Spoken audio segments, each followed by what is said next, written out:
Olá, vamos ao nosso estudo de hoje, das obras de André Luiz. Estamos estudando Obreiros da Vida Eterna. Hoje, o capítulo 18. Agora tínhamos sob os olhos o caso Cavalcante em processo final. O pobre amigo permanecia agarrado ao corpo pela vigorosa vontade de prosseguir jungido à carne. A intervenção no apêndice inflamado, ao mesmo tempo que se buscava remediar a situação do duodeno, fizera-se tardia. Estendera-se a supuração ao peritônio e, debalde, se combatia a rápida e espantosa infecção.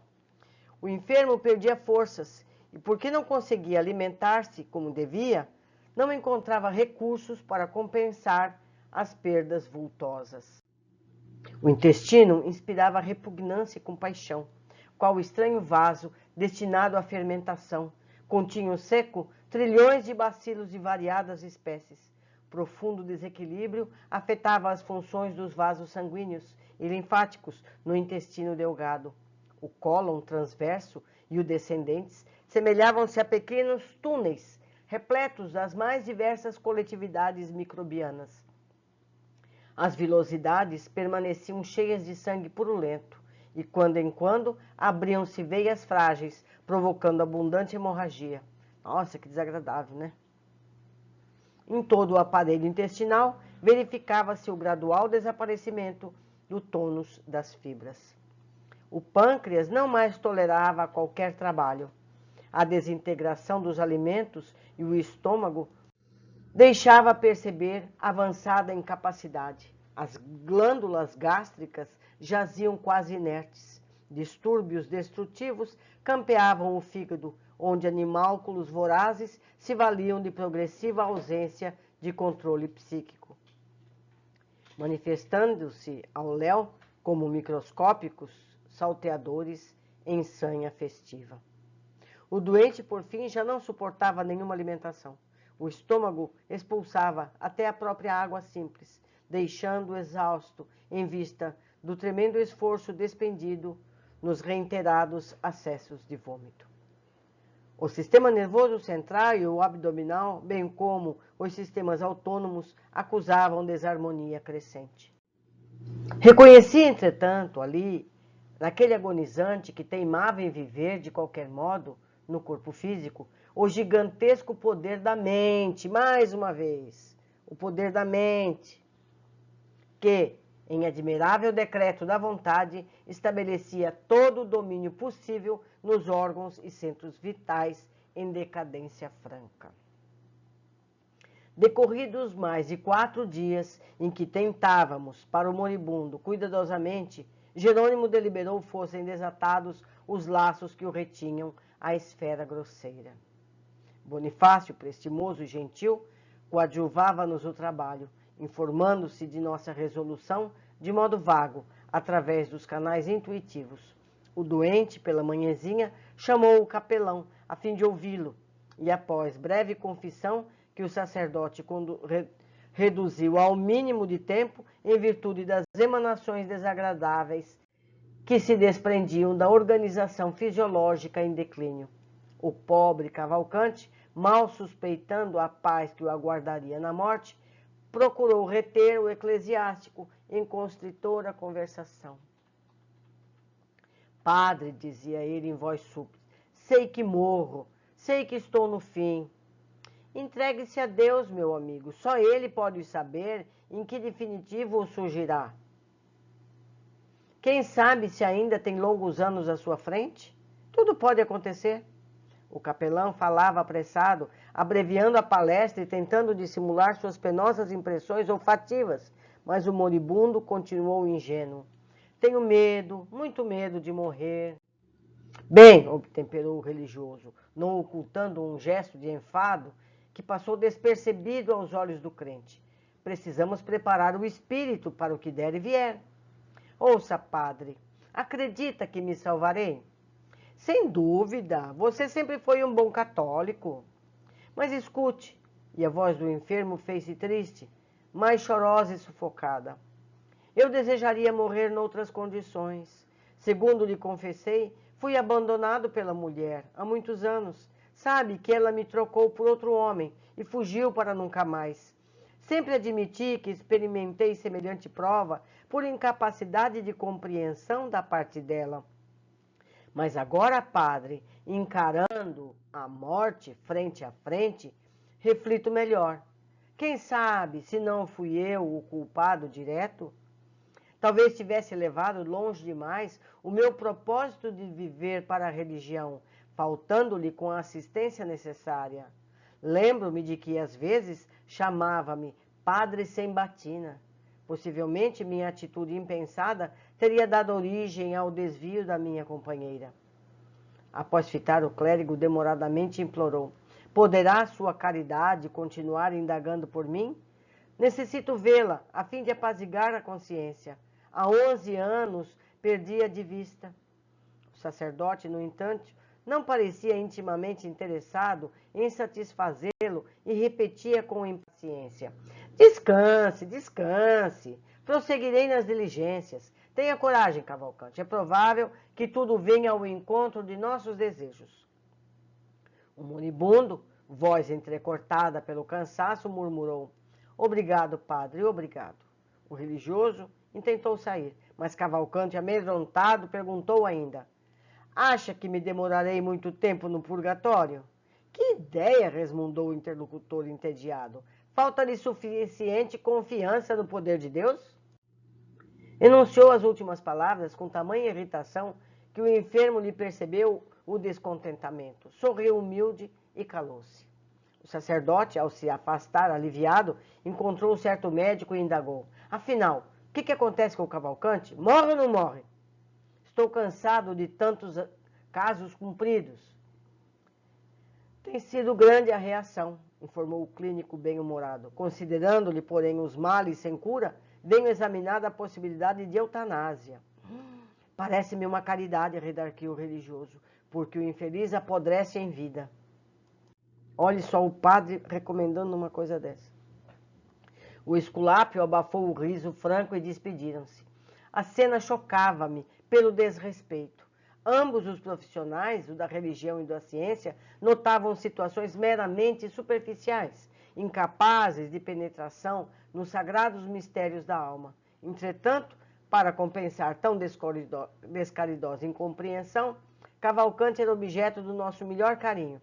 Por mim, não saberia ministrar-lhe benefícios, dada a incipiência da minha singela colaboração, mas Jerônimo e Bonifácio cercavam-no de singular cuidado, amparando-o como se fora bem-amada criança. Quando o eclesiástico pisava mais longe, o meu assistente considerou: o pobre sacerdote ainda não possui olhos de ver. Cavalcante foi, antes de tudo, perseverante e trabalhador do bem. Enquanto isso, o enfermo buscava enxugar as lágrimas copiosas. A atitude do capelão advertia-o do deplorável estado de seu corpo físico. Passou a sentir o cheiro desagradável das próprias vísceras, agravando-se-lhe o mal-estar. Sob incoercível angústia, pediu o comparecimento de determinada religiosa, dentre as diversas que atendiam a casa. Experimentava funda sede de consolo, necessitava coragem que lhe viesse do exterior. Provavelmente encontraria no coração feminino o reconforto que o confessor não lhe soubera prodigalizar. Porém, a irmã de caridade não trazia consigo melhor humor. Fez questão de escutá-lo alçando o desinfetante enérgico ao nariz, a infundir-lhe surpresa ainda mais dolorosa. Cavalcante chorou, queixou-se. Precisava viver mais alguns dias, declarou humilhado. Não desejava partir sem a reconciliação conjugal. Rogava providências médicas mais eficientes e prometia pagar todas as despesas, logo pudesse tomar ao serviço comum. Pretendia recorrer a parentes endinheirados que residiam à distância. Resgataria o débito até o derradeiro centavo. A irmã de caridade, depois de ouvi-lo, com impassível frieza, foi mais sucinta. Meu amigo, disse Aço, tenha fé. A casa está repleta de enfermos, alguns em piores condições. Como o doente insistisse nas solicitações, concluiu ríspida e secamente: não tenho tempo. O agonizante deu curso ao pranto silencioso. recordou de alma oprimida por angustiosa saudade a infância, a juventude, percorrer as estradas terrenas de coração aberto à prática do bem. Não compreendia Jesus encerrado nos templos de pedra, à distância dos famintos e sofredores que choravam por fora. A doutrina que abraçara não lhe oferecia ensejo de mais vasta aplicação ao exemplo evangélico. Era compelido a satisfazer obrigações convencionais e a perder grande tempo através de manifestações do culto externo. Entretanto, valera-se de toda oportunidade para testemunhar entendimento cristão, porque amar o exercício do bem, constante e fiel, era aborrecido aos sacerdotes e familiares em geral. A parentela, inclusive a esposa, considerava-o fanático, desequilibrado, imprestável. Perseverava mesmo assim, embora as condições elevadas em que desenvolverá a fé, ignorava as lições do além-túmulo e receava a morte. Estimaria obter a certeza do destino a seguir. A visão mental do inferno, segundo as concepções católicas, punham-lhe arrepios ao espírito exausto. A probabilidade dos sofrimentos purgatoriais enchia-o de temor.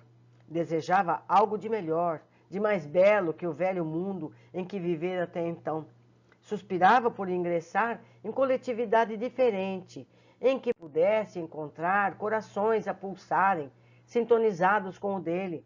Sentia fome e sede de compreensão, de profunda compreensão, mas prejudicá-lo pelos princípios dogmáticos da escola religiosa a que se filiara, repelia-os na ação.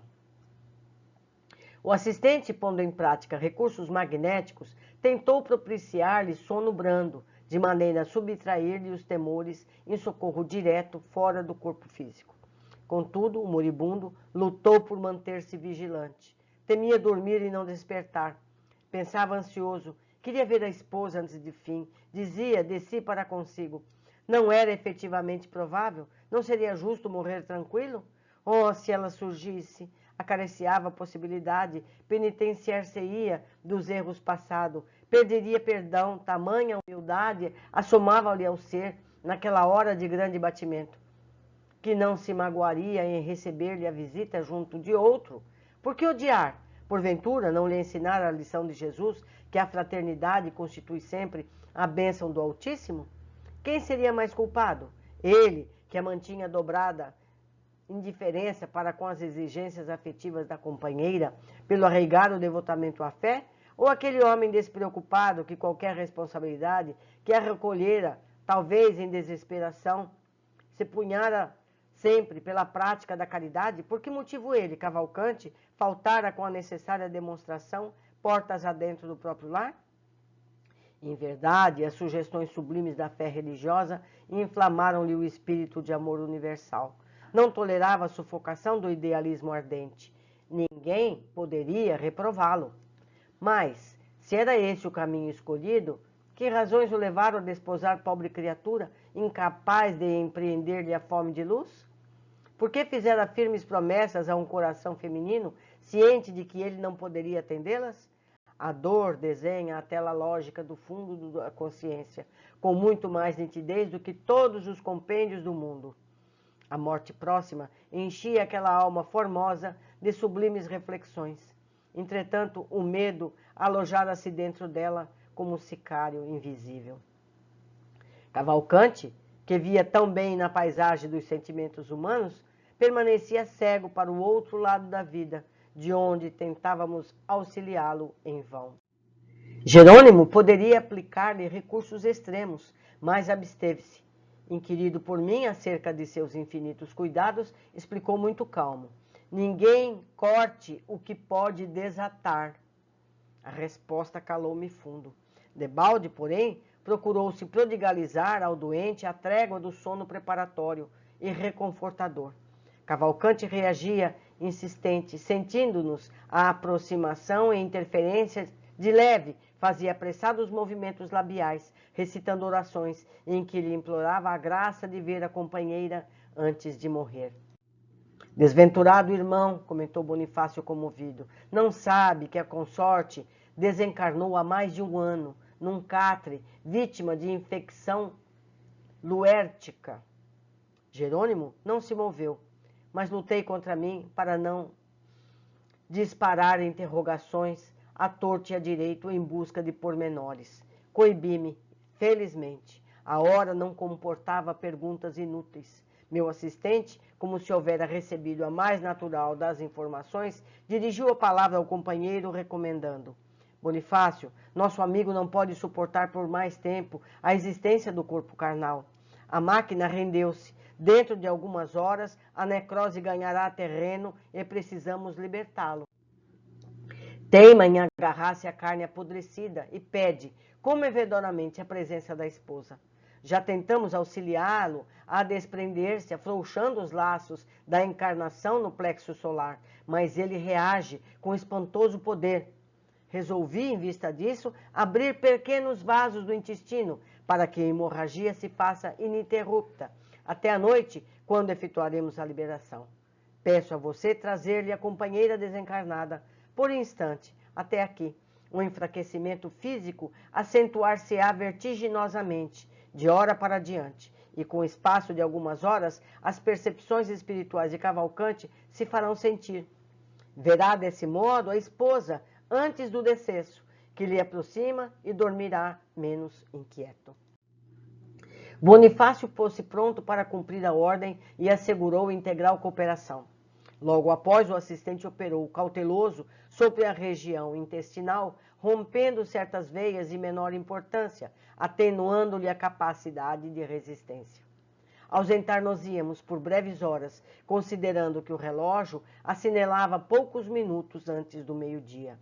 Antes, porém, de nos afastarmos, observando o quadro emocionante da enfermaria gratuita a que o moribundo se recolhera, perguntei a Jerônimo admirado: já que o nosso tutelado se enfraquecerá a ponto de fazer observações no plano invisível aos olhos mortais, chegará a ver também as paisagens de vampirismo que me impressionaram no recinto. Lembra, no começo, que eles fomos ver ao Cavalcante, os outros doentes que tinham as visitas tão difíceis?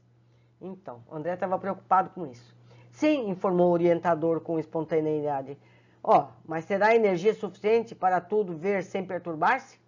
Não posso garantir, respondeu sorrindo. Naturalmente, qualquer espírito encarnado, diante de um quadro desses, poderia ser vítima de loucura e possivelmente atravessaria algumas poucas horas de franco desequilíbrio, dada a novidade do espetáculo. Quando a luz aparece em determinado plano, onde a criatura esteja apta para ver, tanto se enxerga o pântano como o céu. Questão de claridade e sintonia, simplesmente. A notícia pôs-me frêmitos de piedade.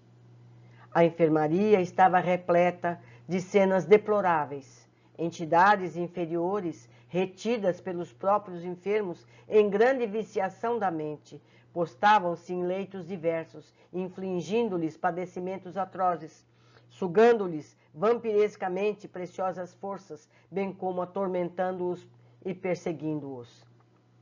Desde o serviço inicial do tratamento de Cavalcante, desagregaram-se tais demonstrações naquele departamento de assistência caridosa e cheguei mesmo a consultar o assistente quanto à possibilidade de melhorar a situação. Mas Jerônimo informou, sem estranheza, que era inútil qualquer esforço extraordinário, pois os próprios enfermos, em face da ausência de educação mental, se incumbiriam de chamar novamente os verdugos, atraindo-os para as mazelas orgânicas, só nos competindo irradiar boa vontade e praticar o bem, tanto quanto fosse possível, sem contudo violar as posições de cada um.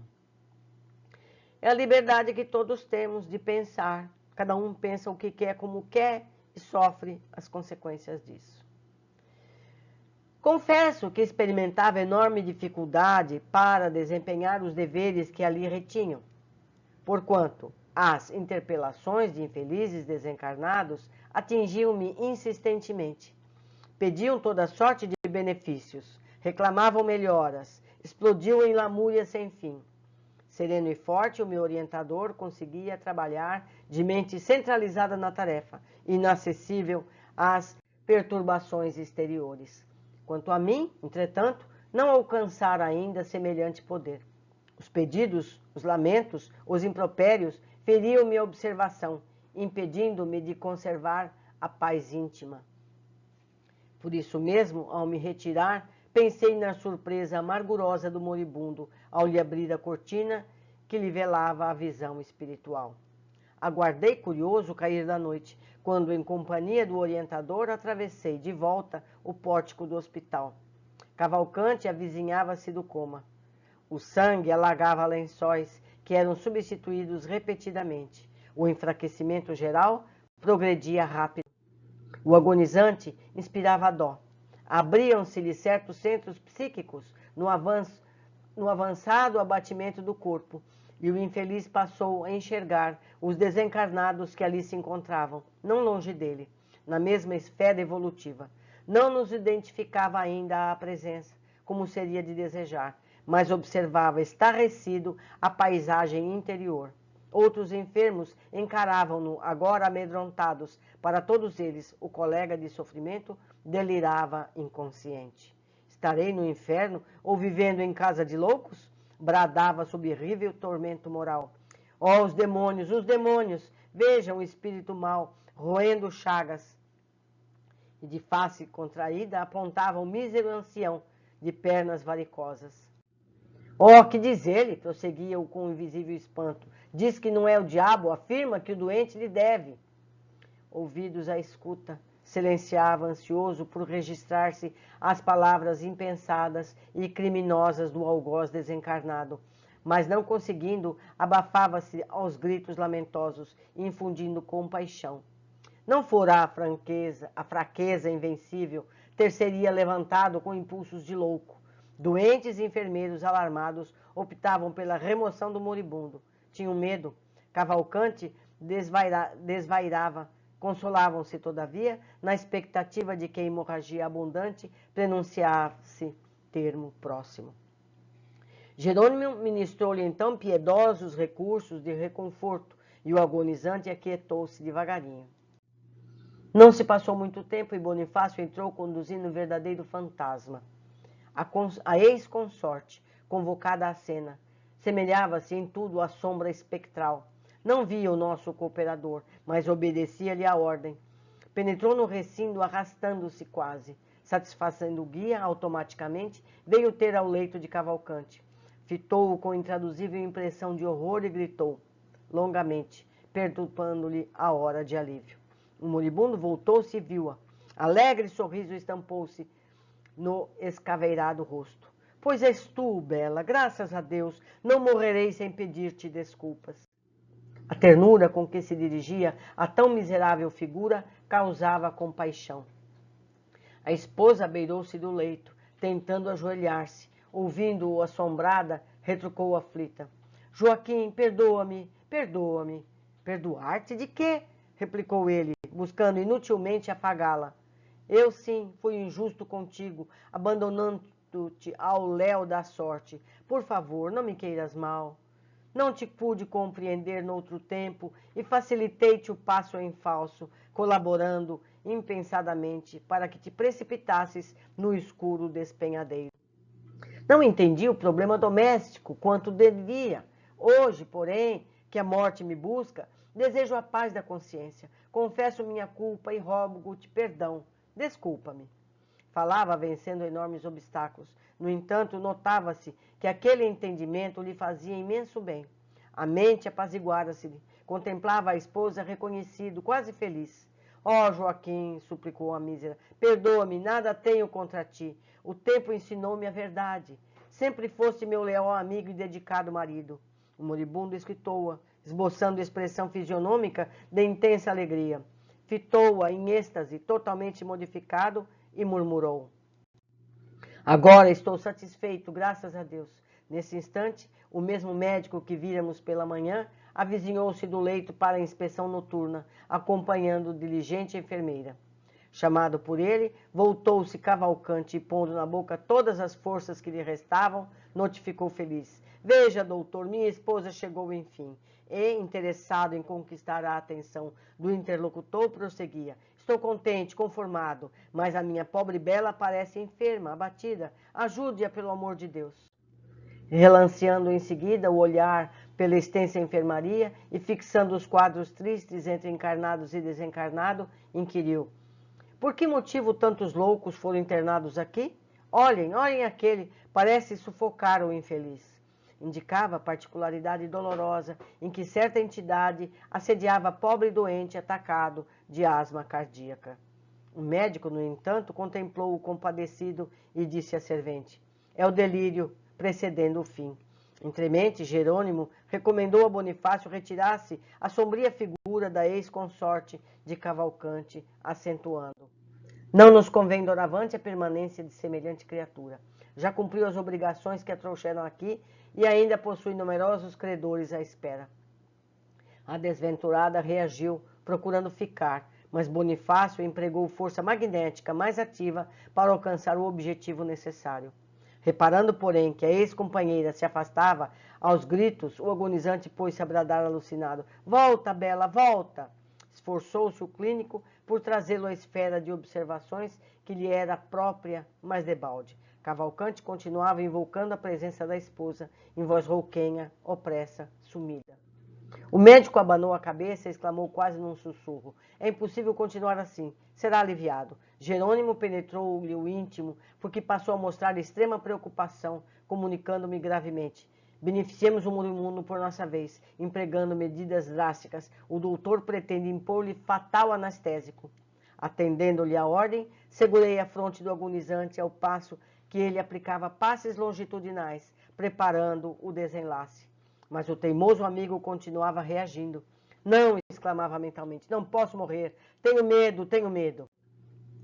O clínico, todavia, não se demorou muito. E como o enfermo lutava, desesperado, em oposição ao nosso auxílio, não nos foi possível aplicar-lhe golpe extremo. Sem qualquer conhecimento das dificuldades espirituais, o médico ministrou a chamada injeção compassiva, ante o gesto de profunda desaprovação do meu orientador. Em poucos instantes, o moribundo calou-se. Inteiriçavam-se-lhe os membros vagarosamente. Imobilizou-se a máscara facial. Fizeram-se vítreo os olhos móveis. Cavalcante, para o espectador comum, estava morto. Não para nós, entretanto. A personalidade desencarnante estava presa ao corpo inerte, em plena inconsciência e incapaz de qualquer reação. Sem perder a serenidade otimista, o orientador explicou-me: a carga fulminante da medicação de descanso, por atuar diretamente em todo o sistema nervoso, interessa os centros do organismo perispiritual. Cavalcante permanece agora colado a trilhões de células neutralizadas, dormentes, invadido ele mesmo de estranho torpor que o impossibilita de dar qualquer resposta ao nosso esforço. Provavelmente, só poderemos libertá-lo depois de decorridas mais de 12 horas. Regressando Bonifácio ao meu dirigente, prestou-lhe informações exatas e confiou-lhe o pobre amigo, que foi imediatamente transportado ao necrotério. E conforme a primeira suposição de Jerônimo, somente nos foi possível a libertação do recém-desencarnado quando já haviam transcorrido 20 horas após o serviço muito laborioso para nós. Ainda assim, Cavalcante não retirou em condições favoráveis e animadoras. Apático, sonolento, desmemoriado, foi por nós conduzido ao asilo de Fabiano, demonstrando necessitar maiores cuidados. Gente, que dramático, mas aprendemos importante lição. A eutanásia não faz bem àquele que vai, àquele que parte. Pode ser muito útil aos médicos, às enfermeiras, às famílias que não entendem nada, mas é pobre que recebe a dose letal sofre muito mais. É ilusão achar que não. Vamos às observações. O caso de Cavalcante é impressionante. Apesar da bondade e fraternidade dele, a ponto de merecer o suporte espiritual, a insegurança, o despreparo para a passagem para a vida espiritual o levaram a sofrimento extra. desnecessário. Ele não precisava sofrer tudo isso. Os amigos espirituais ajudam no desligamento com ações no corpo físico, mas ele segue lutando. O enfraquecimento levou a que tivesse acesso ao que se passava na enfermaria, o que não era nada agradável, especialmente aos olhos despreparados para o mundo sutil. A enfermaria estava repleta de cenas deploráveis, entidades inferiores retidas pelos próprios enfermos em grande viciação da mente. Postavam-se em leitos diversos, infligindo-lhes padecimentos atrozes, sugando-lhe vampirescamente preciosas forças, bem como atormentando-os e perseguindo-os. André cogitou em melhorar a situação espiritual da enfermaria, mas foi informado de que era inútil qualquer esforço extraordinário, pois os próprios enfermos, em face da ausência de educação mental, se incumbiriam de chamar novamente os verdugos. Que coisa triste, não é mesmo? 4. Vemos aqui o dano da eutanásia. Os que ignoram as consequências acham estar dando alívio, quando na verdade estão levando a mais sofrimentos. O alívio é apenas na cabeça dos profissionais ou de familiares imprevidentes. Esse capítulo foi muito importante, aprendemos algumas coisas e sabemos que muito mais haveria a ser comentado. Eu espero que vocês me ajudem nessa tarefa, trazendo para cá as dúvidas, para que possamos conversar juntos. Um abraço a todos e até o nosso próximo capítulo.